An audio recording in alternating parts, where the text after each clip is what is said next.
ఏమన్నా ఆ వద్దు వంగవాలన్నా ఆ వద్దు జరిగిందే జరిగింది పో ఆ మాట ఎప్పుడు చెప్పినా యాజన నాకు చెప్పిన వద్దు ఆ మాట వారు వస్తుందో జాపతి చెప్పిన ఆదివారం రోజు బానిస్తాదని పిల్లలందరూ తెచ్చుకొని 9 చేసుకొని చెప్తున్నాయి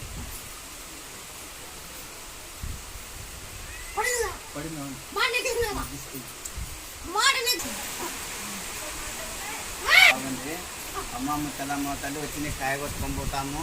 నన్ను చల్లు చూడమ్మా అంటేనే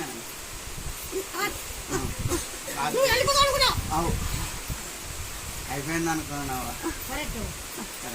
బండి మీరు వెళ్ళిపోతాను అంతా అన్నీ మంది అనుకున్నాడు మేము ఫోన్ చేసి అవి మల్లెపూలు వాసన చూడు ఎడనగా తెచ్చానా అక్కడ ఏడ దొరకు ఆసుపత్రిలో